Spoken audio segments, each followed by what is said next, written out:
എൻ്റെ പേര് മനീഷ. എൻ്റെ പേര് Anusree. My name is Keerthana.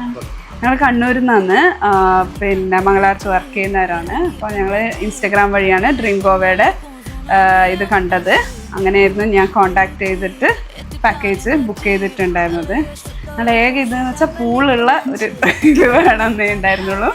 അപ്പോൾ അങ്ങനെയാണ് ഞങ്ങൾ പാക്കേജ് കണ്ട് ഇഷ്ടപ്പെട്ട് അത് ബുക്ക് ചെയ്തത്. ഞങ്ങളിപ്പം വന്നത് ഭയങ്കര വീക്കെൻഡിലായതുകൊണ്ട് പ്രതി ക്രൗഡഡ് ആണ്, പിന്നെ ട്രാഫിക് ഉണ്ട്. പക്ഷെ ബൈക്ക് എടുത്തിട്ട് പോകുന്നതാണ് കൂടുതൽ നല്ലത്. പക്ഷെ അങ്ങോട്ടും ഇങ്ങോട്ടും ഓടിക്കുമ്പോൾ ഭയങ്കര ക്ഷീണമാവുന്നതൊക്കെ ഉണ്ട്. ലേഡീസിൻ്റെ ഫ്രീ ആയതുകൊണ്ട് ഞങ്ങൾ മാക്സിമം എൻജോയ് ചെയ്തിന്. നൈറ്റ് ലൈഫ് ഇതാകുമ്പോൾ സേഫ്റ്റീൻ്റെ കുറച്ച് നമ്മളിതായിട്ട്, പക്ഷെ എല്ലാവരും അങ്ങനെ കുറച്ച് കുഴപ്പമില്ല. സോ സേഫ്റ്റിയാണ്. നൈറ്റ് ലൈഫൊക്കെ ഗേൾസിന് എൻജോയ് ചെയ്യാൻ പറ്റുന്ന വഴി.